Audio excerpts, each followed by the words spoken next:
Okay વિદ્યાર્થી મિત્રો, જાગતા રહેજો. દાખલા નંબર 40 છે. આમાં થિયરી બદલાય છે, એટલે વિદ્યાર્થી મિત્રો સૂત્ર પણ બદલાય છે.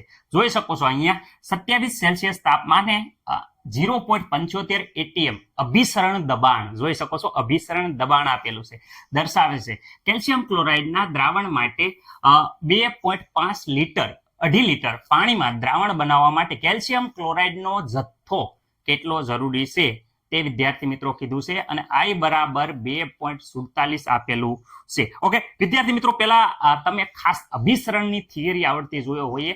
અભિસરણ દબાણની થિયરી માટે વિદ્યાર્થી મિત્રો જોઈ શકો છો, તમને હું અહીંયા અભિસરણ દબાણની થિયરી બતાવું છું.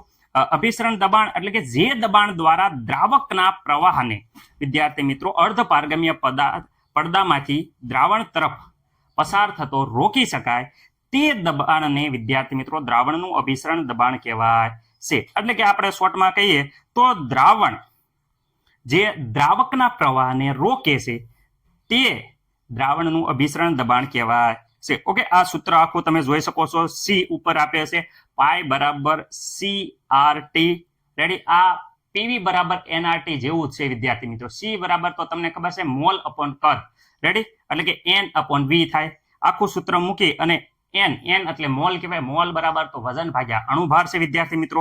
આખું સૂત્ર વિદ્યાર્થી મિત્રો સાદુરૂપ આપશો તો કંઈક આ પ્રકારે થશે, જેમાં પાઈ એ અભિસરણ દબાણ છે, R વિદ્યાર્થી મિત્રો વાયુ સ્થળાંક છે, અને V છે એ દ્રાવણનું કદ છે. દરેક વિદ્યાર્થી મિત્રોને આશા છે કે સ્પીડમાં આપણે અભિસરણ દબાણની જે થિયરી સમજાવી એ દરેક વિદ્યાર્થી મિત્રોને આવડી ગઈ હશે. ઓકે વિદ્યાર્થી મિત્રો, તો હવે એ સૂત્ર ઉપરથી આપણે દાખલો ગણવાની શરૂઆત કરીએ.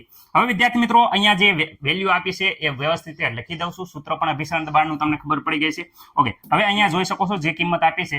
અહીંયા જોઈ શકો I બરાબર અહીંયા જે આપેલું છે 2.47, તો I બરાબર 2.47. ઓકે, તાપમાન 27 સેલ્સિયસ તાપમાન, તો 27 સેલ્સિયસ ને આપણે 273 વડે સરવાળો કર્યો તો 300 કેલ્વિન તાપમાન થઈ ગયું છે.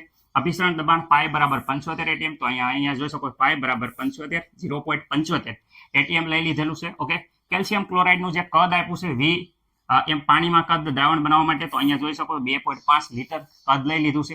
ઓકે, અણુભાર કેલ્શિયમ ક્લોરાઇડનો અણુભાર વિદ્યાર્થી મિત્રો અહીંયા મેં ગોત્યો છે Ca+2Cl નો અણુભાર. ઓકે, કેલ્શિયમનો 40 વિદ્યાર્થી 2 ગુણ્યા ક્લોરીનનું બધાને ખબર 35.5 અહીંયા સાદુરૂપ આપશો તો આ વિદ્યાર્થી મિત્રો કેલ્શિયમ ક્લોરાઇડનો અણુભાર આવી જાય છે. ઓકે વિદ્યાર્થી મિત્રો, આ સૂત્ર જે હમણાં મેં થિયરી ઉપરથી કીધું, કારણ કે 1 મિનિટ એટલે જ બગાડી કે તમારે જે થિયરીનો કોન્સેપ્ટ વિદ્યાર્થી મિત્રો ક્લિયર ન હોય તો ક્લિયર થઈ જાય. આ સૂત્ર આવી ગયું છે. ઓકે વિદ્યાર્થી મિત્રો, એના ઉપર અહીંયા W બરાબર તો વિદ્યાર્થી મિત્રો આખી કિંમત આ W સામેની સાઈડમાં જાય તો વિદ્યાર્થી મિત્રો આ રીતે એક સૂત્ર આવે છે. હવે આ સૂત્રમાં આપણે કિંમત મૂકવાની છે, ખાસ યાદ રાખજો.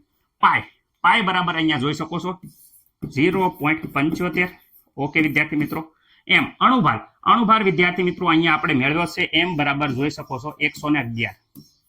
ઓકે, અહીંયા મેળવી દીધો. ઓકે, V બરાબર વિદ્યાર્થી મિત્રો કદ અહીંયા જોઈ શકો છો કેટલું આપ્યું છે 2.5 લીટર. ઓકે, I બરાબર અહીંયા વિદ્યાર્થી મિત્રો 2. વિદ્યાર્થી મિત્રો જોઈ શકો છો 47. R વિદ્યાર્થી મિત્રો અહીંયા આપેલો છે, ખાસ યાદ રાખજો લીટર વાતાવરણ પ્રતિ મોલ કેલ્વિનમાં આપેલો છે. એટલે વિદ્યાર્થી મિત્રો અહીંયા આપણે આવે છે 0. વિદ્યાર્થી મિત્રો 0.821. ઓકે વિદ્યાર્થી મિત્રો ખાસ યાદ રાખજો. રેડી? આમાં મને નથી લાગતું કે કોઈને કઈ પ્રોબ્લેમ હોય. T બરાબર વિદ્યાર્થી મિત્રો 300 કેલ્વિન. ઓકે, અહીંયા વિદ્યાર્થી મિત્રો ખાસ યાદ રાખજો એક વેલ્યુ આ પણ છે 8.300 ને વિદ્યાર્થી મિત્રો 14. રેડી વિદ્યાર્થી મિત્રો, એ વેલ્યુ પણ છે. અને અહીંયા વિદ્યાર્થી મિત્રો આપણે આ લેવાની છે વાતાવરણ વાળી. ઓકે, તો અહીંયા વિદ્યાર્થી મિત્રો આપણે વ્યવસ્થિત રીતે સાદુરૂપ આપશું તો અહીંયા આપણને જે કેલ્શિયમ ક્લોરાઇડનો જથ્થો છે એ આપણને મળી જશે. તો અહીંયા વિદ્યાર્થી મિત્રો વ્યવસ્થિત રીતે તમે સાદુરૂપ આપશો તો અહીંયા વિદ્યાર્થી મિત્રો આપણો જવાબ અહીંયા આવે છે મારે આવે છે 3.42 ગ્રામ. ઓકે વિદ્યાર્થી મિત્રો, તમે એકવાર જોઈ લેજો, કઈ મારે ઉતાવળે ભૂલ થતી હોય તો ખાસ અવશ્ય વિદ્યાર્થી મિત્રો સુધારો કરવાનું કહી શકો છો. રેડી? કોમેન્ટ કરી શકો છો. થોડુંક ઉતાવળમાં મેં લખી દીધી છે વેલ્યુ. રેડી?